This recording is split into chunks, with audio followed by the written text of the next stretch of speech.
at some point to stop taking boosters by making a personal decision. They say trust the science for everybody, but they don't trust the science. Like none of them are fully boosted. People are also addicted to testing themselves for COVID-19 still. People have all these old tests around, and if they've got the flu or whatever it is, they're just like, you know what, I'm going to rub this on my nose and see if I'm positive for COVID-19.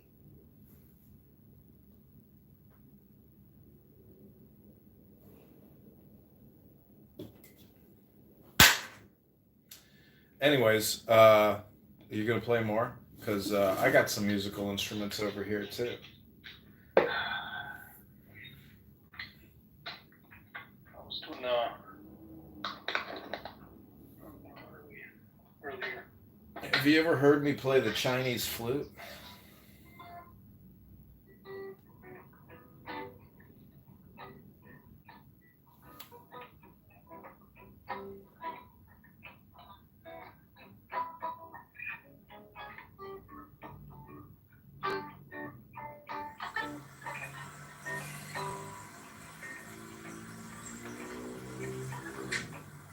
Nobody on the road, nobody on the beach. Feel it in the air, summer's out of the reach. Empty lake, whoops. Empty lake, empty streets. Sun goes down alone. I'm going by your house. There's no one home. That's right.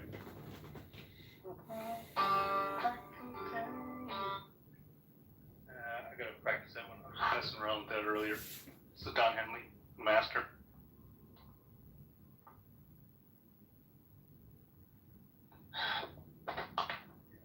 Freezing up. I need to be them. I know people that drinking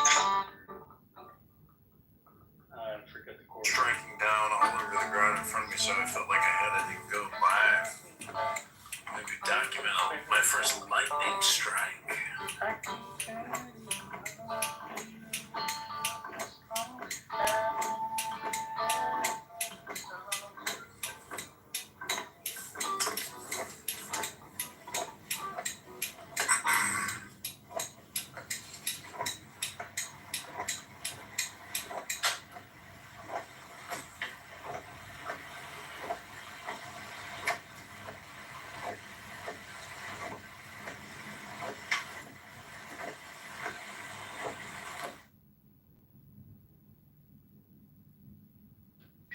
This is so funny.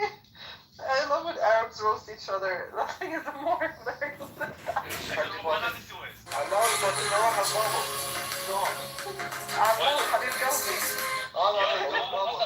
What's going on? This is John Kitover. I'm John Kitover. كيف حالك حبيبي؟ كيف حالك حبيبي؟ Oh my gosh, hello. Hello. What's up? My name is Adam Ferrari, Chief Executive Officer of Phoenix Energy. For real? I look forward to you joining. That's all good, but he can use it later. Yeah, he's using it. He can share it with his family. Yeah, محمد صلاح بنقحبه بعد. Yeah, Muhammad left. Yo, Penny. Yeah. Let me talk to your boy PP. My grandpa? Why are you saying your? I mean, he's the grandpa. Why are you saying your? Cooked up in He's not, Wuhan, I China. take it So, to just immediately go to Sure. the 72 What was the vaccine first thing you do schedule if you wake up your guy? To be honest, I've always wondered how it is to actually pee. To have a dick and pee, like to urinate. You have a little tiny clitoris. Your little clitoris is like a little penis. And when your little clitoris is to take a pee-pee, you make a pee-pee through your little clitoris penis. I would pee on everything. John, بتنجح وانت نحكي الصالح. Sorry, I'm getting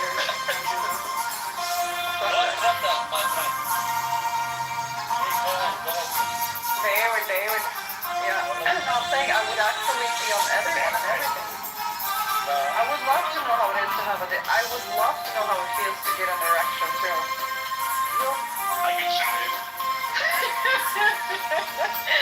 I want to know how it is not to feel it. I want to feel it to have it. No, okay, I'm gonna.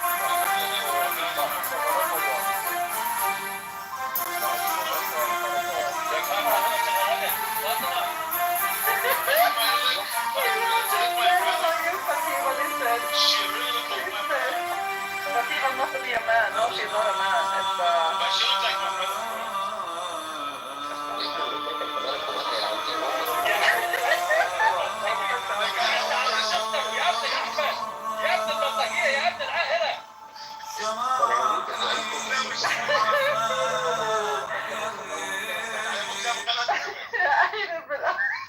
من انا على بكره وحتى حتى المومياء كسمك يا ابن العاهرة. تبشير صبي بعد تيجي وحتى خراج يسمك وضيع كشري.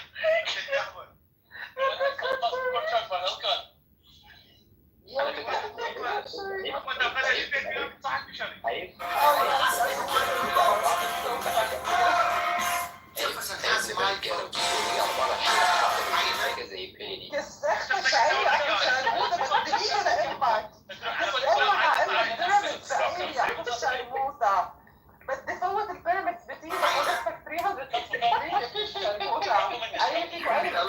That's what that person said. يلا يلا بو. وأي أكبر إير بأم كلثوم. You wanted the pyramids off his blood? Yes. I understand. That part. And I said I'm gonna spend him 360. If Frank Campbell's out today's on Tuesday, then Frank Campbell out by Friday. Alright? Okay, God bless George. I really يا appreciate جماعة ما that. ينفعش واحدة بنت متناكزة دي تسخن 5-6 والله رجالة كمل كده. بدك ابن الكهف. وانت ابن زانية تلاقيك انا بكره محمد رسول الله وحتى Big المصلى Beautiful Bill وحتى Act gives the Fortune 500 $500 billion a year in tax credits. That's all future tax liabilities for you. It's transferring it from the Fortune 500 to we the people. penny.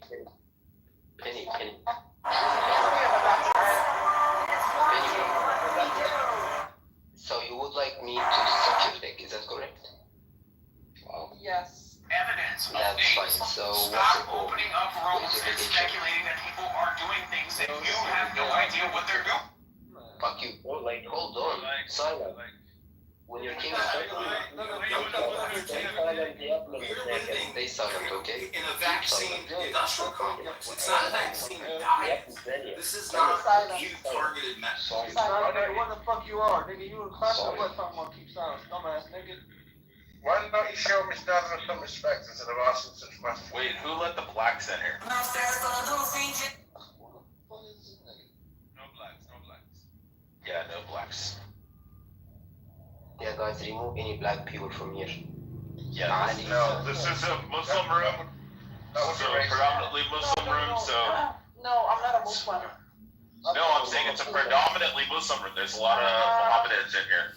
So like we can't have black people in here because Muhammad hated black people. Hey, sit your bitch ass up, dumbass. Muhammad did hate black people. I don't give No, a fuck no black, what you say, no dumbass. He said yes, no, he said respect the Ethiopian even if he has a head like a raisin. No black, no Jewish. And he said that the gen on your left shoulder is black. Fuck you. So is the dog.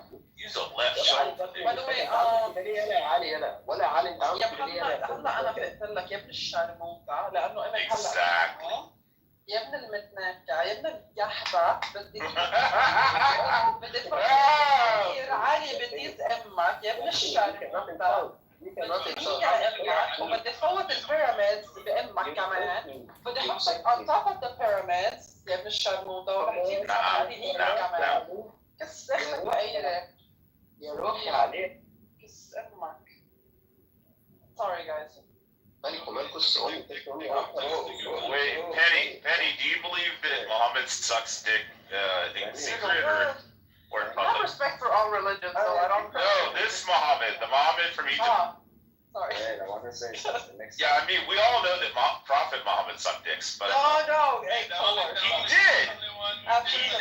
And And I saw the Prophet kneeling down, lifting up the I'm sorry, I Galvin, mixed them up. spreading open his legs, and kissing his baby penis. That's what it says in the Okay, Hadith. wait, hold on. Let me tell you something. That is what it says. You know why Jesus never had dicks before? No, Jesus, Because no. Muhammad was too busy fucking kids. You know No, why Jesus. He's not even a Christian. He's not a Christian. But he is. 85. Why is it exactly? Why is it? Yeah, I know, right? Yeah. All that. You Turkish horse. Shut the fuck up. So listen, 85. I have a question. Why does it say that Muhammad went down to the river with a young boy, and when he would, after his prayers, he would come back and Aisha would clean him up, saying ولا هناك انت. Come on. Hey, Muhammad, you know it's true.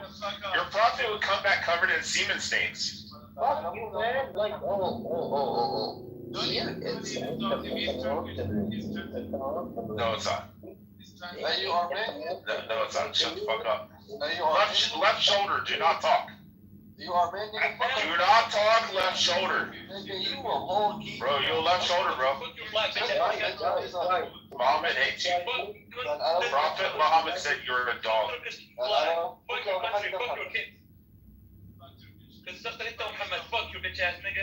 Turkish or faggots? Nigga, Armenians are bad. Istanbul's a rat hole. Nigga, you suck that shit up, bitch ass nigga.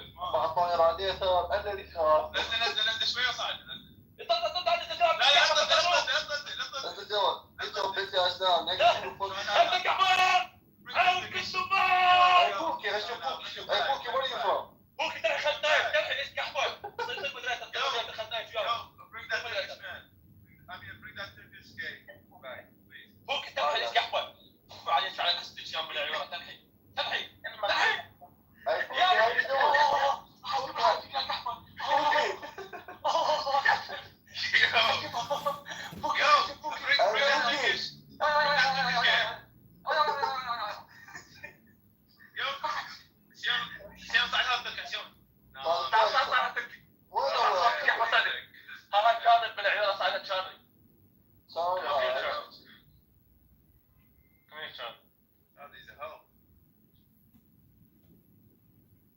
Hey, I'm trying to fuck low key. What's up with it? Hey, John, who the fuck is you, nigga? I'm just here living my best life, Habibi. كيف حالك حبيبي؟ الله معك حبيبي. كيف حالك حبيبي؟ الله معك حبيبي. No. وين متحطة الحجاز حبيبي؟ كيف حالك حبيبي؟ وين محطة الحجاز حبيبي؟ اي والله اي والله اي والله.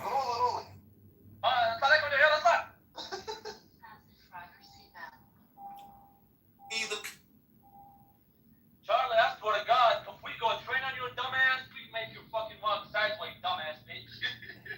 Bring your dumbass over here, you stupid fucking cunt, bitch. You smell like fucking. I can smell your pussy through your fucking ass, you dumbass. Stupid ass bitch. Yo, Charlie, come here. اي والله حبيبي.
One of these friends can order whatever she wants from the menu.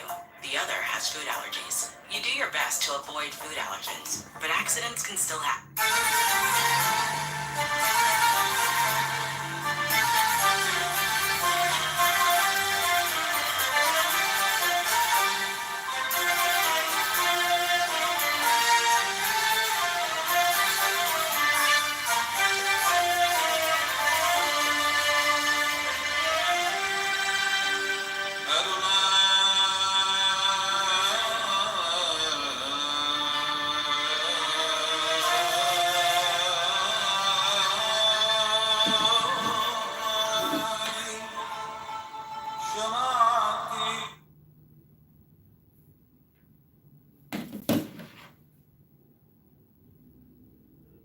In our quest for the truth, Jesse, Honest, John, Jay, oh boy, Kaparobor,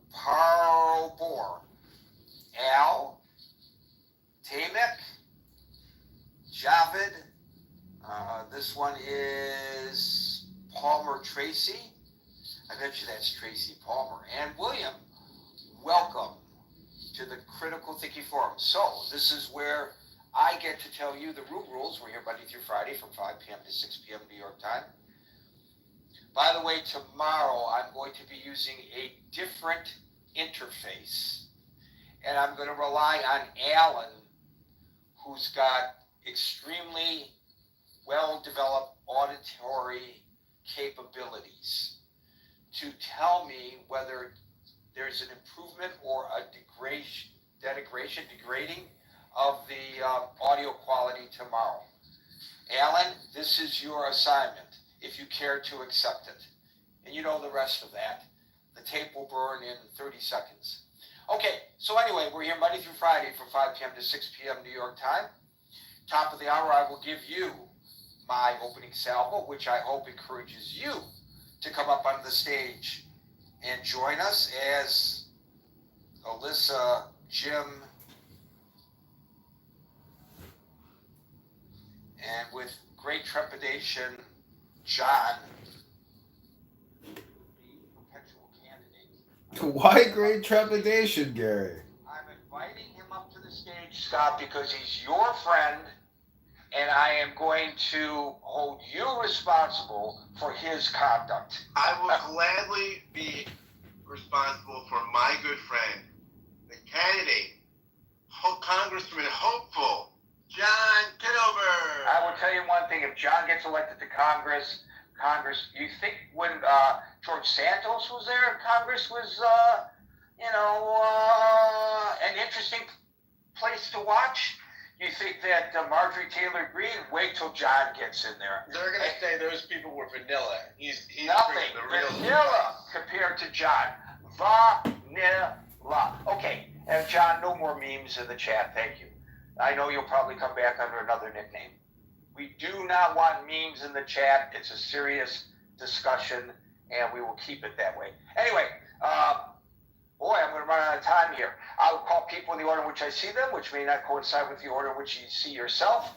Worry not if it appears that I've skipped over you. I always get to everyone. Unlike many of the other rooms on Clubhouse, we speak one at a time, and we endeavor to not interrupt one another, and we endeavor to treat each other with a degree of decorum and respect, and for that, I thank you in advance.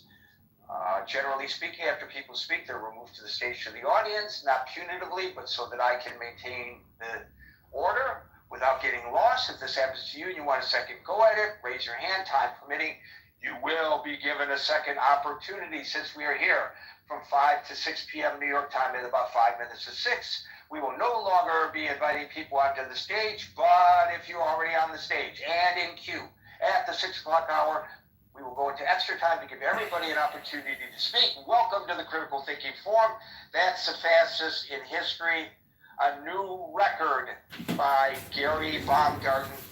Caper, John, welcome to the stage. I don't think I'm going to have time to welcome people individually who have subsequently joined the audience, but welcome to you all.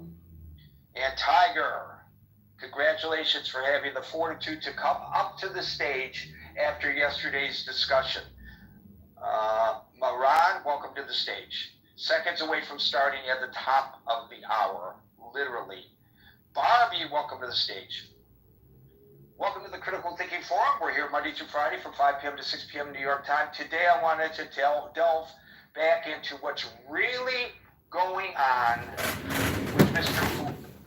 And I think now, there was a lot of speculation when he went to Anchorage about whether that was all form and not substance. And I think a lot of that was a criticism of the president, but really, the critique should have been, I think, and I think we're all potentially guilty of this, if I'm correct in what I'm about to say, the critique really should have been about Putin. Because it seems that Putin is playing the president, he's playing Zelensky, he's playing the European community and NATO, he is playing the world. I don't think he has any intention of meeting with Zelensky. I don't think he has any intention of ending this war. His intention is exactly what it was when the first time they invaded Ukraine, and then Ukraine was promised security guarantees, whatever the hell that means. You know, we say things, and it sounds great, but what the hell does it actually mean? And, well, we gave them the security guarantees, and what happened? Well, Russia, just when he was ready, just marched right back in, literally. And so what would our security guarantees anyway? But the more important thing is what's going on the ground right now. And I think those of you who have been watching the chat probably are not surprised that I am moving in this direction, because the day of the meeting in Anchorage, while they were meeting, they intensified their attacks on Ukraine. And the subsequent day, they intensified their attacks on Ukraine. And I wrote in the chat, and folks who are uninitiated, the chat is linked above. It's a Facebook Messenger chat for Critical Thinking Forum users that's open 24/7. Feel free to join and participate. I use the terminology, Putin is flipping the finger at the world. And now, without question, because the president said as recently as yesterday that the Kremlin has indicated that Putin is ready to meet with Zelensky. And all the speculation was, well, where would they meet? Who would be there? Would Zelensky be safe? Because, you know, they've tried to assassinate him. And all of that was wasted rhetoric, because he has no intention, in my assessment, of meeting with Zelensky. So today we learn, in spite of what the president said yesterday, the Kremlin has not formally agreed to meet with Zelensky.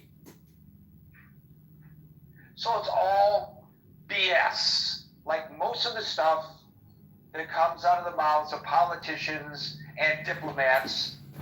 BS. It's totally meaningless, except it's not meaningless to the people who are being killed.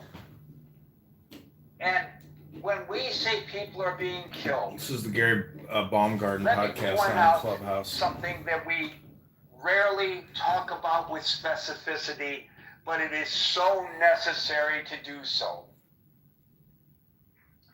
Unlike in Gaza, somebody tried to make the comparison. Unlike in Gaza, where Hamas was hiding behind civilians, presenting a conundrum for the IDF.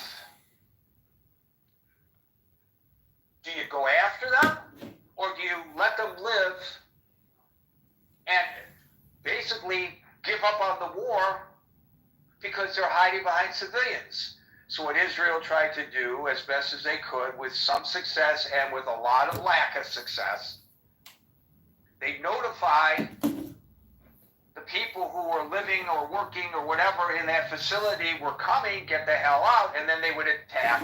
And of course, when they warned them, of course, they were also warning Hamas. So many of the Hamas guys, as soon as the warning came out, the people fled the building, and the Hamas people went underground, literally, to tunnels that were built under the buildings. Okay, fine. But there was a reason, a rhyme, a reason, whether you agree with it or not, as to why Israel attacked what appeared to be civilian populations, despite their attempt. And by the way, they did the same thing in Iran. They did their best to minimize civilian casualties there. This is not what Russia is doing in Ukraine. And if we want to have moral indignation about the way the Israelis are prosecuting this war in Gaza, and people have the right to take that position, whether I agree with them or not, they have the right to take that position. It's a legitimate position to take. Why are there not demonstrations on the street over what Russia is doing? Because there is zero justification for their attacking apartment buildings in the cities of Ukraine. There is a military force that's not hiding behind civilians. They are out in the open. They are at the front, and that's where the battle is supposed to take place. Although it should never be taking place, of course, because it's an invasion of a sovereign nation, but that's where the battle should be taking place. Where the hell is the indignation over that? So at a time when he is saying, oh, I want peace, and the President of the United States is saying, I think Putin really wants peace. I think Putin really wants peace. I think Putin really wants peace. Then why is he accelerating his attacks on the civilians? That's not an indication that he wants peace. And by the way, Leon Panetta said it best today in an interview on CNN. If Putin really wanted peace, he would agree to a ceasefire and then negotiate. That's how it's done. No, instead, he increases the attacks, and then they put out a statement accusing Ukraine of accelerating the war. That's exactly what the Kremlin did today. Point the finger at the victim. By the way, there's a parallel there when it comes to Israel, but we're not talking about Israel today, but I threw that in anyway because I felt like it. Putin does not want peace. Putin wants a military victory in order to get territory that he wants, and until Zelensky is willing to capitulate and agree to this so-called land swap, which is not a land swap, it's swapping occupied territory for unoccupied territory. That's what their vision of a land swap is. It's a land confiscation. They're attacking in one area that they could get in order to get Ukraine to agree, because they want this war to stop, Ukraine to agree to say, okay, stop. Give us our land back, and you can just take our land over there, which is mineral rich. That's what's going on. Give Putin some creds. He's freaking brilliant. And there's been a lot of discussion about how easily Putin is playing Trump, and has always played Trump. A lot of people have made that allegation. I don't know whether that's fair, or whether the people who say that are saying it because they just do not like Trump and can't say anything positive about him. I will take Trump at his words and say that he wants to help negotiate a peace, and it may not be altruistic. It may be because he really wants that Nobel Peace Prize. He said so, but I don't really care what his motivation is. If he's successful in helping broker a peace, all power to Trump.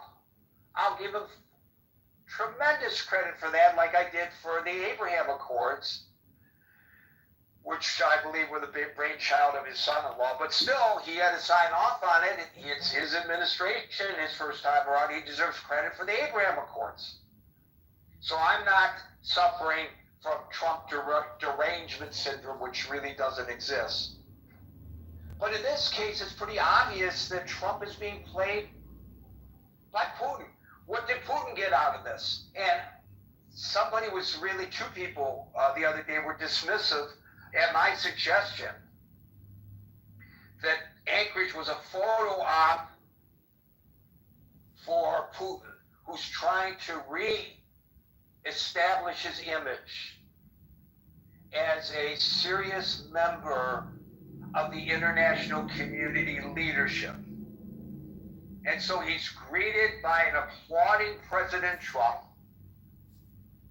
on a red carpet, and then is given a ride in the Beast, and people say, that's no big deal. It's tremendous deal. And to Putin, it's sort of like the image of him riding bare-chested on a horse. Remember that?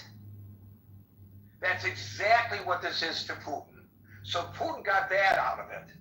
Trump got the impression, and everybody's hopes got raised, that he was inching Putin closer to an agreement for peace. And remember, unlike Leon Panetta, unlike NATO, unlike the European Union, unlike Zelensky, who are on accord that there has to be a ceasefire, our president, who's smarter than anybody else, and I'm not saying this sarcastically, I'm quoting him. Okay, maybe there's sarcasm. Our president said, no, I don't want a ceasefire, I want a peace. And I think that Putin wants a peace. We don't need a ceasefire, we need a peace. Which I think is an indication of how naive he is about how these things work. I can't, unless there's malice involved in this. And then the next day, after all the others said ceasefire, ceasefire, ceasefire, he comes out and he says, well, maybe I could go for a ceasefire. The person in control of all of this is this very smart, very conniving, the guy who was the head of one of the most premier intelligence agencies in the world during the Cold War, Vladimir Putin. I can see it no other way. He's playing us all. In Gary's opinion, your opinion may be different. I'm going to find out right now by calling people in the order in which I see them, and today that order begins with Scott. Gary, great to see so many friends on stage.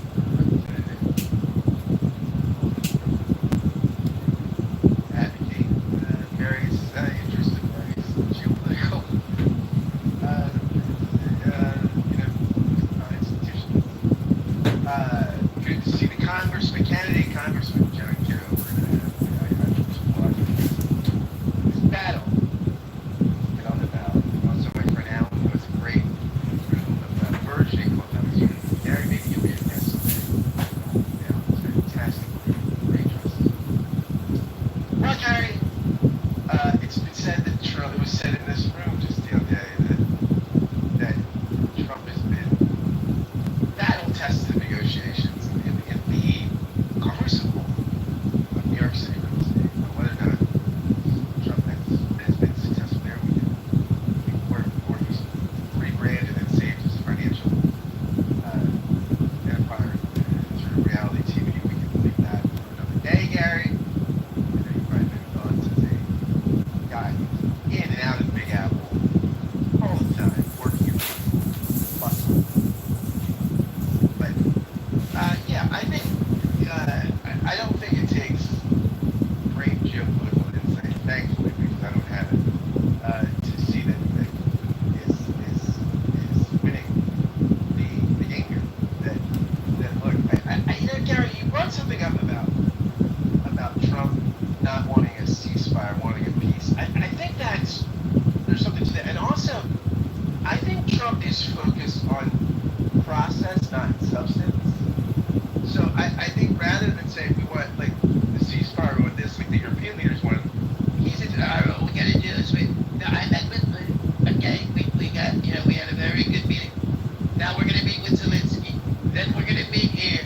And as if that just the meetings themselves are an accomplishment, right? And that if you just sit down enough times, then there's some kind of automatic result, and that result is some kind of just peace, right? And I said that again, a just peace, right? I mean, Martin Luther King said that peace isn't the absence of conflict, but the presence of justice, right? As you said earlier, Gary, this is an unjust war. This is a illegal, unjust war, and any concession is a moral tragedy. You know, I'm not saying that concessions may not be made, but as I said before, when some of the folks on this stage that pop in talk about the fact that we have to make concessions, they do a little twinkle in their eye, almost like they're rooting for us, which is fascinating. They don't say it as if they're sad, it's tragic, but we might have to. They're almost getting at the fact that they don't think Ukraine has prospects. But yeah, I think you're right. I think Putin is playing, or at least what you propose is possibly Putin is because playing Trump like a fiddle. I think Trump, you know, somebody posted that thing from 2013. Remember when Trump was holding a Miss Universe pageant in Moscow, and he tweeted out, I'm holding, you know, we're Putin to 10, will he become my new best friend? This is a killer and a tragic and terrible person. In 2013, Trump wanted him to be his best friend. I mean, this is weird, right? I mean, that's strange. I don't we all think that was strange. By the way, I think that Jeffrey Epstein was probably upset by that because he was his best Yeah, of course. Well, I mean, Putin's got a lot of good looking girls. You know, I think he can eclipse us. But yeah, I mean, I don't know why people don't find things like that. Some of the Trump stories just don't find that disgusting, right? But they don't. Right? It's as if it's like Trump said, like I can go out on Fifth Avenue, okay, I can shoot somebody and I wouldn't lose a single vote of my supporters. He's right about that. I mean, Trump has been right about many things, and one of them has been the absolute. I think he said he wouldn't be arrested, and maybe now with the latest that's true.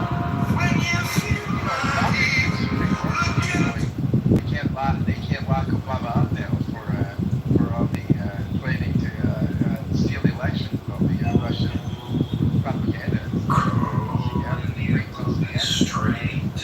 By the way, one of the finest looking people to ever be in the cabinet. And Kristi Noem used to be more attractive, so she had this fashista kind of makeover. I mean, she was a much lovelier person as a governor. I thought her fashion sense and just her sensibility for makeup was just much better.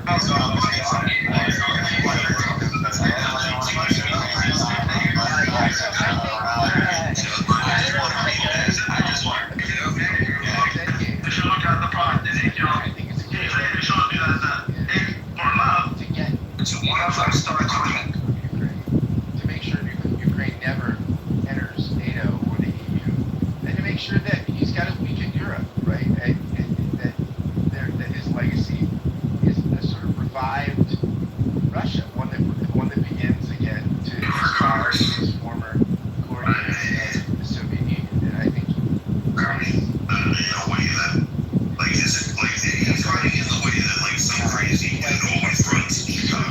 It's so disturbing. It's a huge deal. It is a huge deal. People die to get a meeting, right? Despots always want a meeting, especially on U.S. soil, right? Because it grants legitimacy to people who are viewed as illegitimate.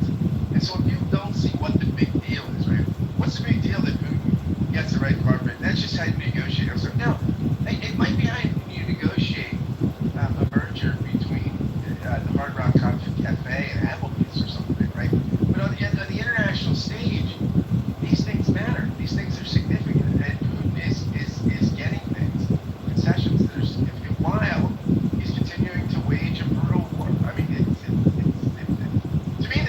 Sometimes, Gary, we talk about very complex things here, and there are not easy answers. But this is not one of those days. I think that Putin is playing Trump. And he's playing it for his own immoral and unjust ends. And there you go, Gary. That's my story. I'm sticking to it.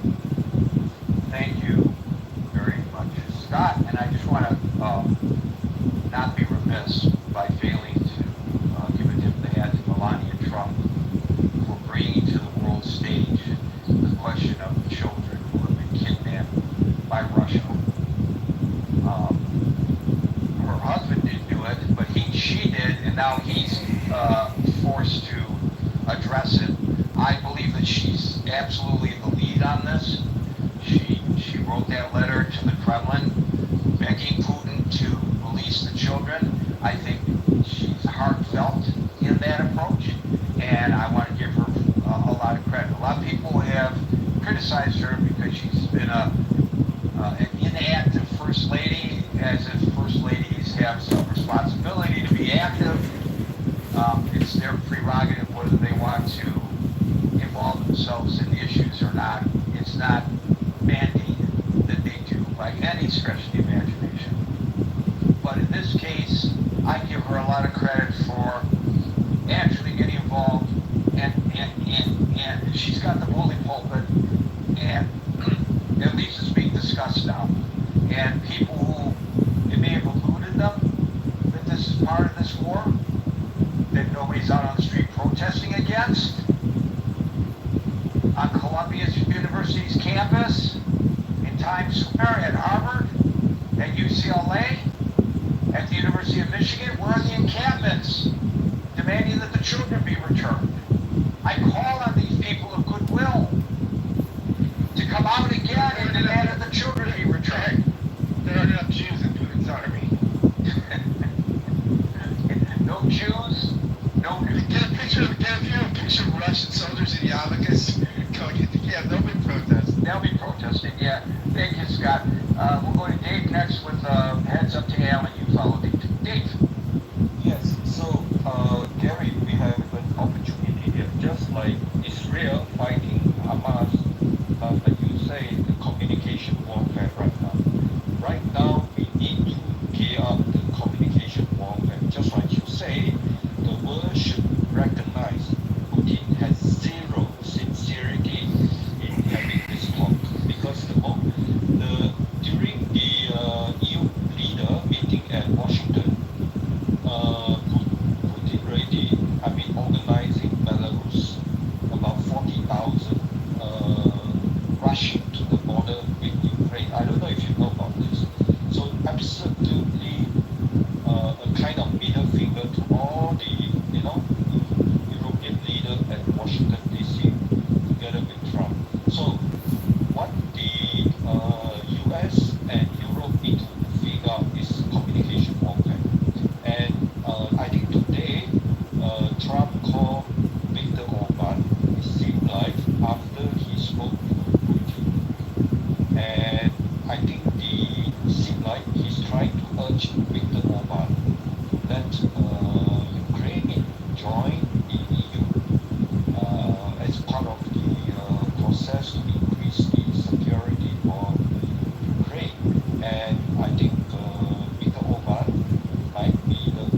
might be the country, Hungary, to organize the trilateral summit between the US, Ukraine, and Putin.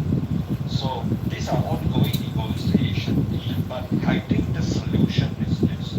Just like how Israeli is handling the situation in the Middle East, there's only one language. With the Middle East, if you don't speak the Middle East language, just like the European has zero clue, just intervening and wasting time, then it's not helping. And so the European has to learn how to speak the Baltic country language.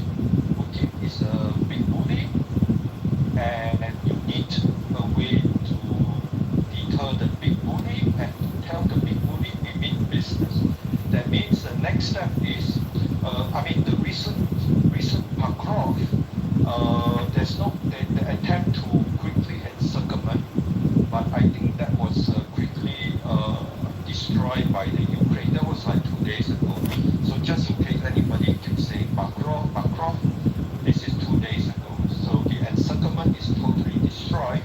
And so what I want to say is this: the Germany is talking about putting army, French is talking about putting army. I think the best way is to try to figure out a system to increase the number of Latin American countries fighting.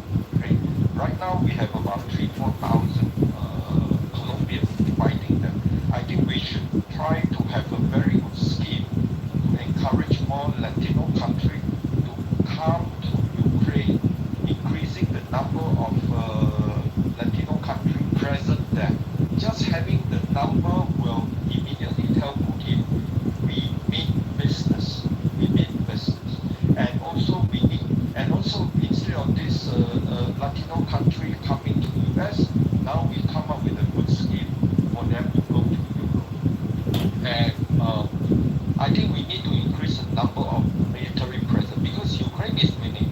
What we need is increasing the number of people on the field, just to showing the number is enough to tell Putin we mean business. At the same time, Putin's oil refinery